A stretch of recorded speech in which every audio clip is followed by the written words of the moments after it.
Brandon Aiyuk and Chris Godwin are out for the season. We've got the perfect receivers that the Niners and Bucs can trade for. We'll talk about it here today on Locked On NFL Scouting.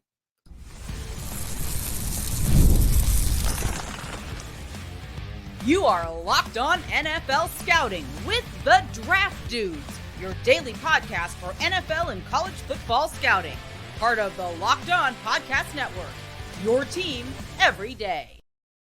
What's better than this? It's guys being dudes here on the Locked On NFL Scouting Podcast.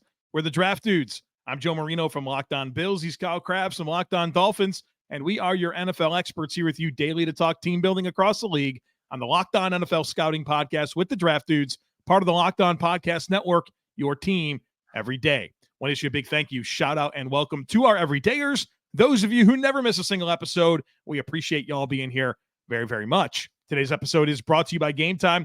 Download the Game Time app, create an account, and use code LOCKEDONNFL for $20 off your first purchase. Joe, today on the show, we are looking at some headlines across the league, including whether or not the Browns should continue to sell. There's some reports the teams are inquiring about Myles Garrett, and he, amongst some other talent, perhaps. Decision to make for Browns in the weeks ahead. A look at the return for Tua Tagovailoa and the Miami Dolphins. He returns to practice tomorrow ahead of the Week 8 contest against the Arizona Cardinals. But as you mentioned, we're starting with possible wide receiver trades after a couple of really disheartening wide receiver injuries over the weekend. And as you've said on this show many times, this is the position in which players get traded every year. And we've already seen it. And we may continue to see it, and we're going to explore what that could look like before the NFL trade deadline here in the next couple of weeks. Two massive injuries. Brandon Aiyuk, Chris Godwin. Chris Godwin goes down Monday night game against the Ravens.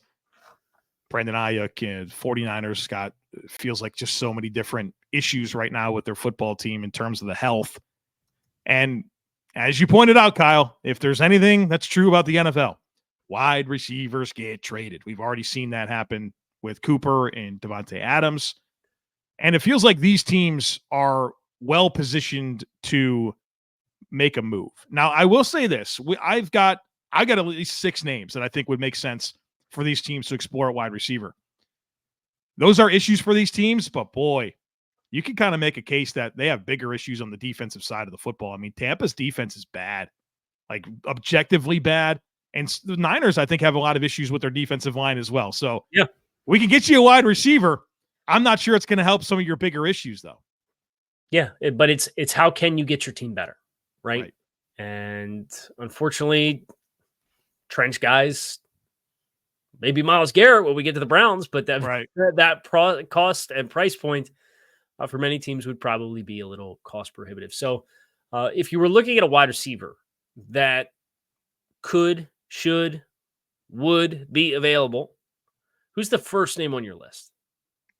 For the Buccaneers and losing Chris Godwin, Cooper Kupp, and all the time that he has with Liam Cohen and that system, it seems like an absolute perfect opportunity to get him if he truly is available. I know that his health is ramping up, and there's certainly that piece of the equation that you're concerned with, but there's other names that make sense to me. The name that makes the most sense is Cooper Kupp.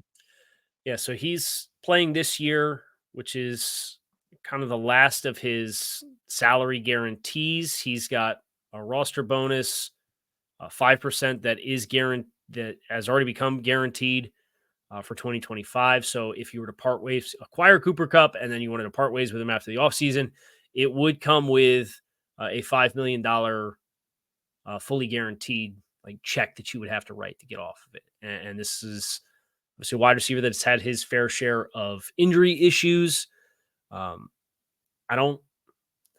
not sure what the market is there. And the Rams are 2-4, 2-5, 2-5. Can you climb back out of that? No, 2-4, 2-4 because they're on their bye. They were on their bye this past week. No, they lost to the Raiders.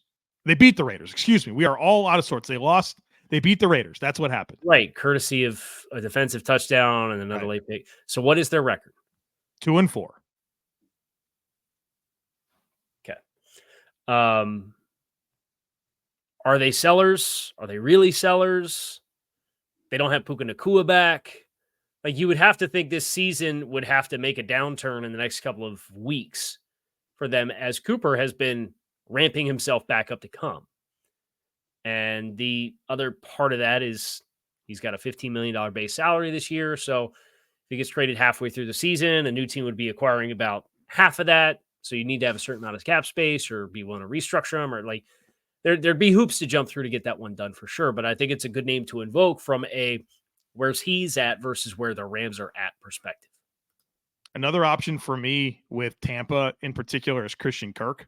Feels like that's just not really working in Jacksonville right now. They first round pick in Brian Thomas, who looks really good. They paid Gabe Davis. Evan Ingram's back.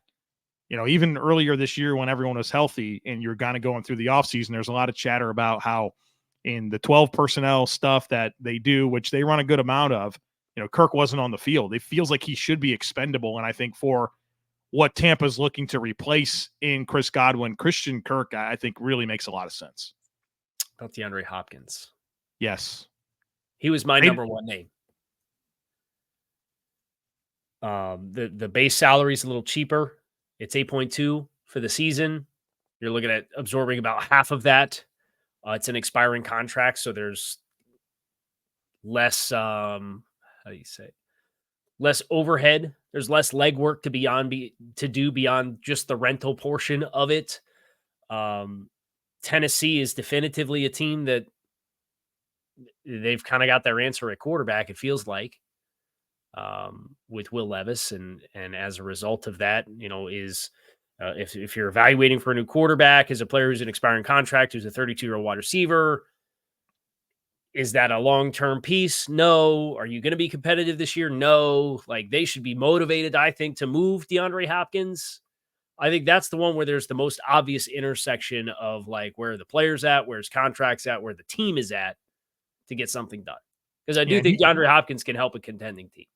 No question. And Tennessee kind of kept him out of that game late against Buffalo. And you're thinking to yourself, why? Well, don't want him to get injured. So I think that's definitely a player that should be on their radar. Maybe Mike Williams with the Jets, maybe. I don't know that he's a perfect one-for-one. I'd be more interested in these other options, but as another name, that makes sense. On the Niners side of things, is they're now looking at life without Brandon Aiyuk. They obviously still have Deebo Samuel and George Kittle, and Ricky Parcells healthy as a first-round pick. But they do have $50 million in cap space, and I think they should make a move in a name that I really like for them, Diontae Johnson. They need a man beater, right? They need somebody that can separate from man coverage. I think between him and Darius Slayton, those are the two names for me that I really like for San Francisco, and both names should be available. Yeah, I like Diontae Johnson a lot.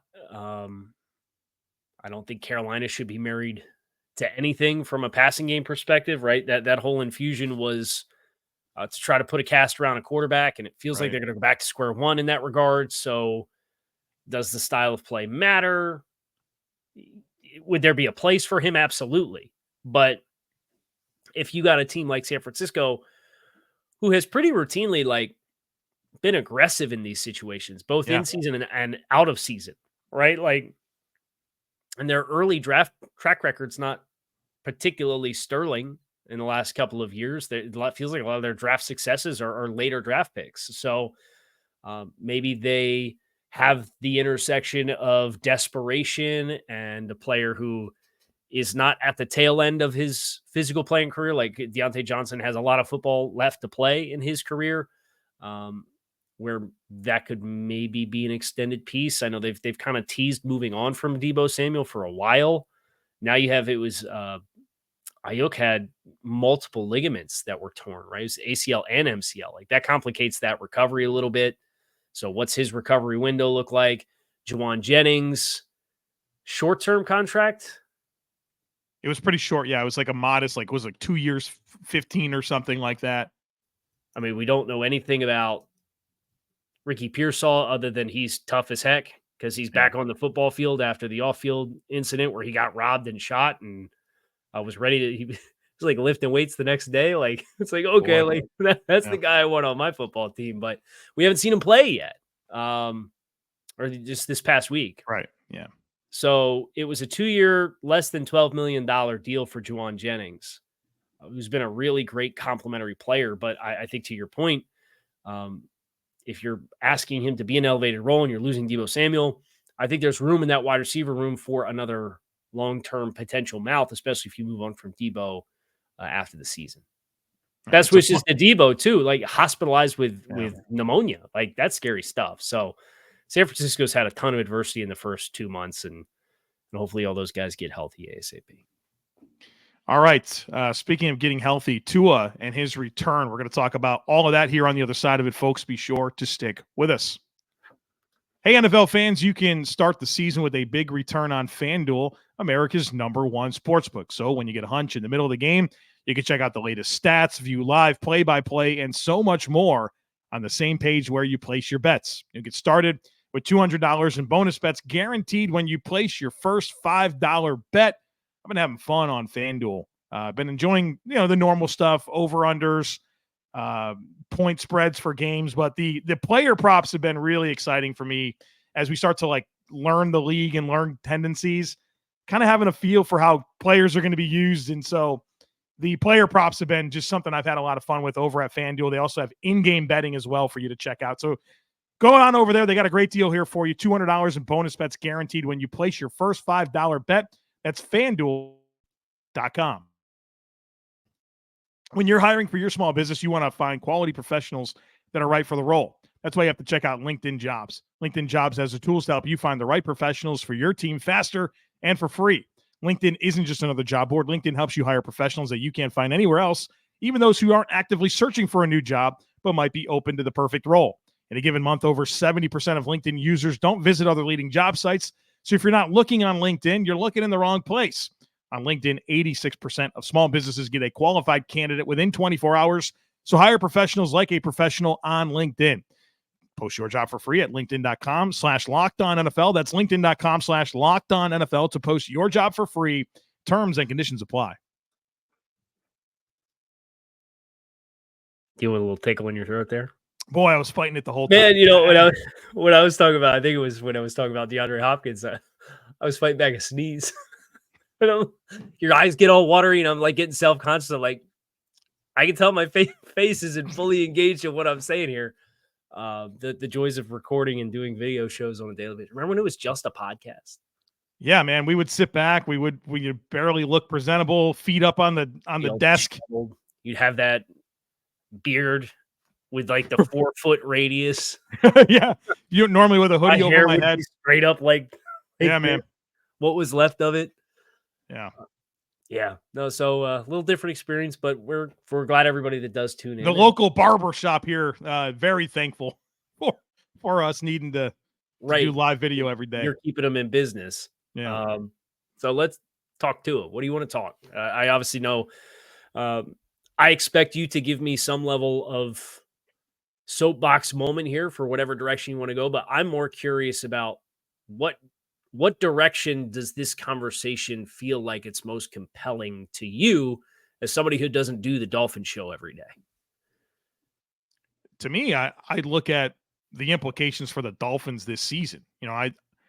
It's a personal choice for Tua to play or not to play, or what type of helmet he's going to wear and how he's going to choose to attack this, right? I think that's whatever. That's not something that's super interesting to me, because to me, it's a very personal choice that Tua has to make. And I'm not going to sit here and what do I have to offer on that? Where I think it gets interesting is when you start to think about, what does this mean for the Dolphins season as they are, is it 2-4 is where they're sitting right now 2-4 in an AFC that, to me, and you've used this word, is very messy. Where, the Chargers losing to the Cardinals last night, kind of a big deal for Miami. As you look at this group of teams, I think you can go ahead and say goodbye to the Jaguars, the Titans, the Browns, the Patriots. Thanks for everything. Raiders probably too. You guys, thanks for everything. You're out of here. And that puts... They just signed Bailey Zappi, right? The Raiders? Desmond Ridder, 6-1, and a half dozen. And then who signs it? Somebody signed Zappi too. I don't know who that is, but you have this group of teams between the Bengals at 3-4, the Dolphins at 2-4, Broncos at 4-3, Chargers at 3-3, Colts at 4-3. It's like 2 of those teams are making the playoffs. Probably. No, 2 of them are, right? So there'd be a second place team in the AFC North, and then some teams are going to get in there. And like, I know that Miami's having a terrible season, and you had your starting quarterback for a week and a half. And I think that Tua's told you how much he matters to that operation. And I think defensively, Miami's a pretty decent team. And I think they have some flaws on offense, but Tua and Tyreek Hill and Jalen Waddle, like, that's a tried and true recipe to win 9 or 10 games. And I think their run game could be better than it's been in recent years. And so it's like, all right, Tua, plus our receivers have a pulse again, plus we can actually run the ball. Are we really out of it at 2-4? I know there's some tougher games, but I think mostly the schedule is fairly manageable, especially when you look at this makeup of the AFC where it feels like there's playoff spots for people to claim. I don't know if the Dolphins are going to be able to climb out of the hole, but this is definitely a positive step in this season being saved after it felt like it might have gotten off the rails pretty quickly. Yeah, I think the concern with Dolphins fans is the trajectory of the team. And when you remove Tua from the picture, and then there's the whole reliability element of Tua, like, the consensus that I've got from a lot of Dolphins fans is the concern that you're going to win too many games to not ask the hard questions at the end of the season and make any appropriate changes that you feel need to be made as far as the direction of the franchise. But for this season as a whole, Chris Grier, Mike McDaniel, they were expecting to compete for postseason success this year. And I don't think it's a surprise that the moment that the doctors have deemed it safe for Tua to come back on the field, he's coming back on the field because, as you said, they're a game and a half out of a current playoff spot as things currently stand. There's 11 games left to play. They have some winnable games on the schedule. Some games don't look as hard as they did at the beginning of the season, like at Cleveland, end of the season. That was supposed to be kind of a tough road challenge for them. Both the games against the Jets, San Francisco currently sitting at 3-4 is a late season opponent that they have that's coming to their place. So like there's the schedule, the optics of the schedule have changed. And I don't disagree with you from the sense that I think they have a playoff caliber defense. I do. I think a lot of the buttons they pushed on that side of the ball have generally been positive ones. Not all of them. And we'll see when they get Bradley Chubb back as far as like you had Jalen Phillips go down after the first 5 weeks. The offensive line, for as much as it's been maligned in Miami, I think it's been amongst the least of their issues on the offensive side of the ball. You mentioned the run game, 193 and 188 rushing yards in the last 2 games. And I know with no threat of throwing the ball. With no threat of throwing the ball, right? I think the Mike McDaniel stuff is the most frustrating thing for them. And that's the biggest thing that's going to have to change is some of the game management stuff, some of the personnel assessments. You got a 1st and goal from the 13 and you're running wide zone track with your offensive line to do a fullback dive and he fumbles the football and you finish that game and Alec Ingold has as many touches as Tyreek Hill and Jalen Waddle do combined. And it's like, regardless of what you have at court, and Tyler Huntley played his worst game. I don't know what game Pro Football Focus graded. They had Tyler Huntley as the 5th best individual player performance in the Dolphins roster against the Colts. Ain't no way, no how. I'll tell you that right now. So yeah, you say, okay, can you get modest, sufficient quarterback play? And I think that's the floor for Tua is sufficient quarterback play, right? You know, the limitations that he has. Certain teams know how to play him really well and will take that away. And the pressure and the stress is going to fall in the other areas to play error-free football. And you don't trust him to do that. And like you said, there's a hole that exists here, but they're favored against Arizona. I think they can put up some pretty decent points against the Rams. I think they could score on the Raiders. They get the Patriots again.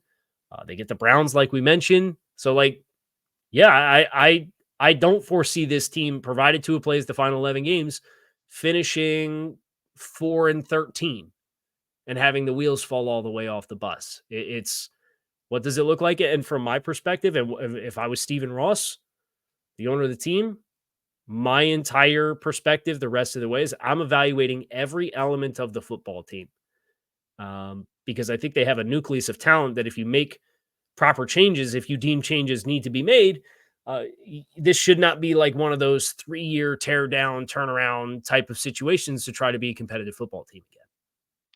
So it's interesting. We could have attacked this conversation from multiple different angles, and I think we both agreed that the Tua decision and all that's not really the interesting piece. He has every right to make whatever decision he Right, wants to. 100%. I feel like a lot of the things that you just brought up, whether it's like Mike McDaniel and his evolution as a coach, Chris Grier and his status in the organization, Tua and like the viability of him, those questions to me have existed before this, right? So like to me, the thing that happened is a game and a half in, Tua gets injured again.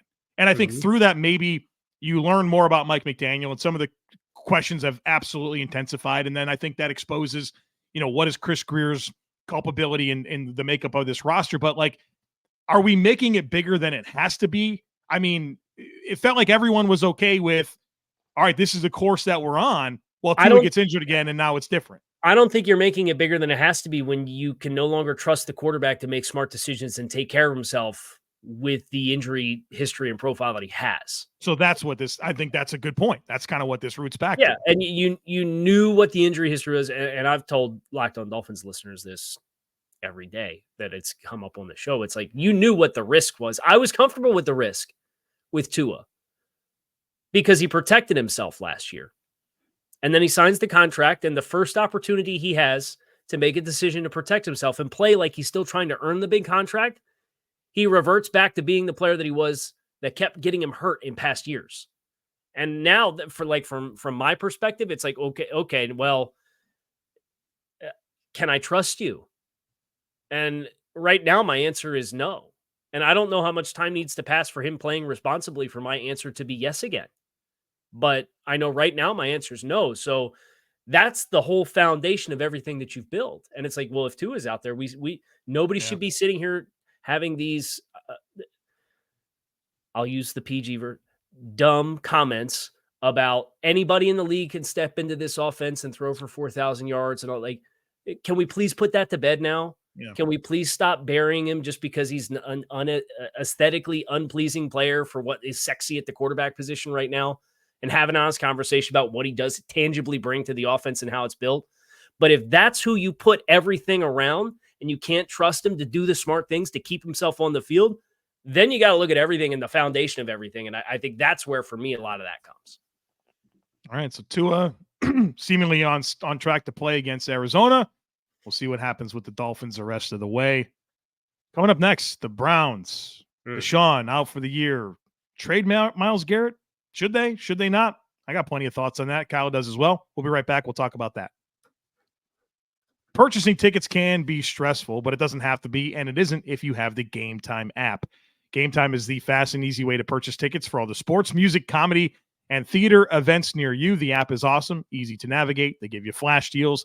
They give you a picture from your seat so you know exactly what to expect. If you purchase a ticket, go straight to your phone so you don't have to dig through emails to find it. But my favorite thing is how it specializes in last-minute ticket specials.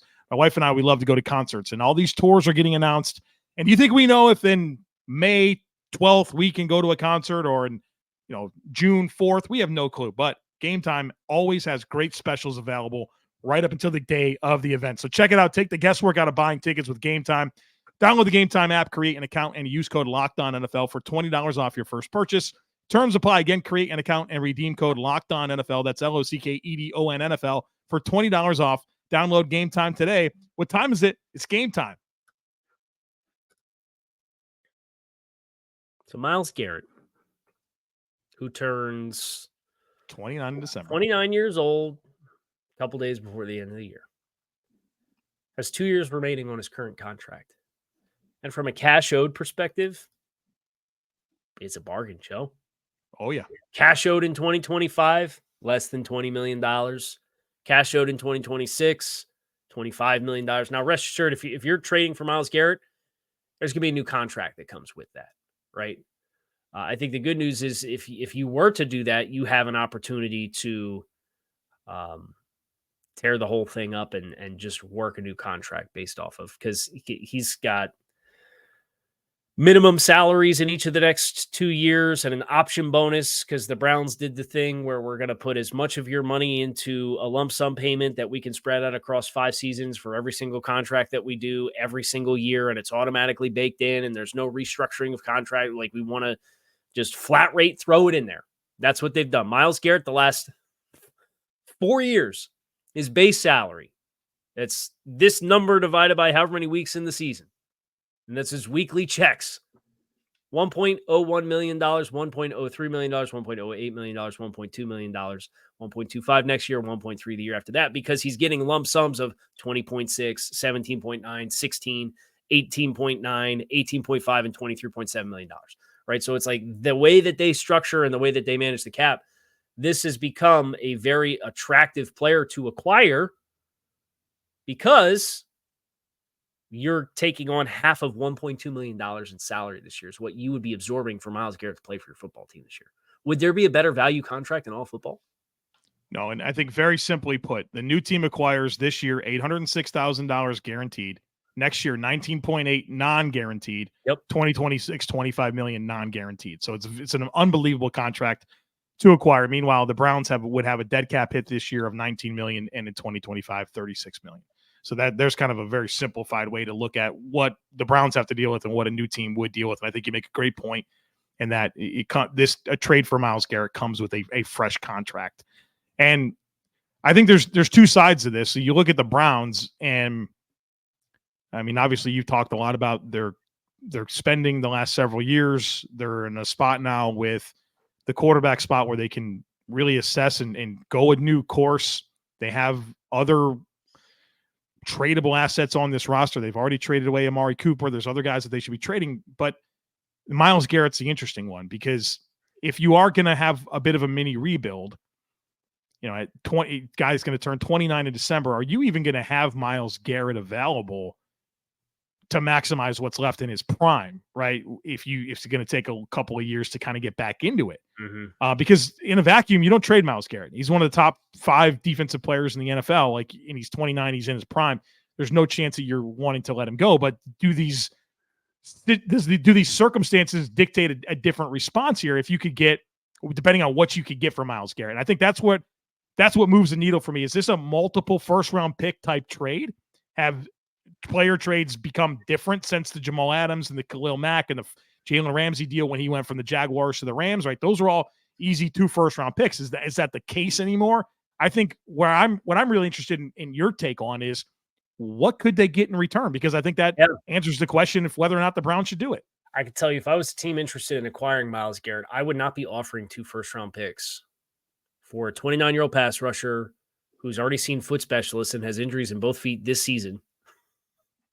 That he's trying to play through, but like surgery was considered, or at least discussed as a possible resolution to that. That gets really scary for me as a player that you're going to have give a new contract to going into his age 30 season. Regardless of like, if you're asking for a first round pick for Myles Garrett, I totally get it. And I think that's reasonable. I think a 1 and a 3, something like that. I think that would be where my appetite would be. But if you're asking for 2 1s for Myles Garrett, how often do you see teams trade premium assets for players going into their 30s and giving them market reset contracts, which is what Myles Garrett would require, and that be a happy ending? I know he's an elite player. He's one of the elite of the elites. But just from an asset management perspective and return on investment and the amount of time that he's going to play at his peak for that level of investment for a non-quarter, like that, just it gets really unnerving for me. I would not have the stomach to do it. You think it takes 2 first round picks? If it's 1 first round pick, is that different? I don't think it should be because of where the Browns are. Do the Browns feel like they are a few button pushes away from being back to being competitive? I'm sure they do, right? With the aggressiveness that they've had to maintain their roster. If you get a different quarterback, how different? But are those tackles good enough? Do they have a good receiver on the roster? Do they have a running back? If they trade, I mean, what do they have at defensive tackle that's not 100 years old? They got good secondary in Jeremiah Owusu-Koramoah, but like, yeah, this was, I don't know, man. I am concerned about, I wasn't concerned about their pieces this year outside of quarterback. Health has obviously changed that, but I think they maybe do have more questions. So if you're the Browns and you can get multiple ones, I think you do this deal no brainer because is the offset. It offsets the Deshaun Watson mistake to some degree. You gave 3 ones to get Deshaun Watson. You got to get those assets back in the pool. And if going into age 30 Myles Garrett, if you can get 2 ones for that, I absolutely do the deal if I'm the Browns. Well, I mean, if he turns 29 in December. So you would at least get, I would call Right. next year his age Right. 29. He turns 30 next season. But yes, the semantics. Who? Atlanta, Tampa, Buffalo, Detroit. Tampa would be a fun one. Could you imagine Baker Mayfield and Myles Garrett in Tampa Bay? In Tampa Bay. Get Cooper Kupp as well. Let's see what happens. Maybe the Falcons like Penix, or maybe the Browns like Penix. Penix and some change for Myles Garrett. That's interesting. I don't think he'd do that, though. No, I mean, it's galaxy brain, but yeah. I've had a hard time landing on what the right thing to do is. And I don't know. I lived through the recent Von Miller stuff, and I think that was a big part of the Rams in their Super Bowl run. But it's not really the same because he was 32. Yeah, he was 32 years old when they made that trade. He went for what, a second and a third? Yeah. So Myles is definitely a first round pick and some change. I don't know if it's 2 though. But is that, should you do that if you're a contending team? That's certainly a difference maker. This is one of the top 5 defensive players in the league. It is. I would not trade 2 first round picks for Myles Garrett if I was an executive. I would turn around and call the Raiders. If you're giving up 2 first round picks for a pass rusher, you're saying it better be Max Crosby? The dude just turned 27. I hear you. And he doesn't have the injury questions this year that Myles has with the feet. So here's where we're at.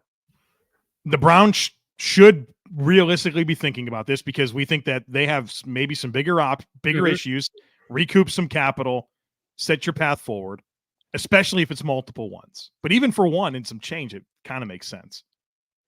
For a team that's going to trade for him, maybe you win for like a 1 and a 3. Myles is going to go for more than that, right? I was saying I don't think a 1 and change gets it done. Like a 1 and a 2. If I'm the Browns, and that's my precedent of players and what they got traded for. Was that Chubb trade was it in season? It was in season, yes. That's probably I think Garrett's a better player, but I think that's probably the closest thing we could compare it to as an in-season trade. All right, so here's the full terms of the deal. Bradley Chubb in return for a 2023 first-round pick via San Francisco. Running back Chase Edmonds, a 2024 fourth-round pick, and a 2025 fifth-round pick. No. Edmonds, a 4 and a 1 for Chubb, and a 2025 5. So it's Chubb and a 5 came back, but you had to wait 3 years for the 5 to come back to you. Edmonds was part of that trade? Yeah. Boy, people forget that. They cashed out on that one real quick. Gave him people 2 years. forget. Gave him 2 years, 2 years, 12, and said, "See you later." After 6 games. Oh man. Well, there's the Browns should be selling. They should be thinking about Zadarius Smith's got to be traded, right? Yep. Maybe Dalvin Tomlinson, Petonio. I'd think about it. Teller, I don't know, he's not healthy, but they should be thinking about this and take this opportunity to kind of get yourself out of a mess. Mm-hmm. Yeah. And it will be fascinating to see what direction they ultimately go. That is going to do it for us here on Locked On NFL Scouting. I'm Kyle Crabbs. He's Marino. You can find us on YouTube or wherever you listen to your favorite podcast. We hope you have a great rest of your day. We will be back again tomorrow to talk a little NFL draft and a couple of draft prospects coming your way. We hope to see you then.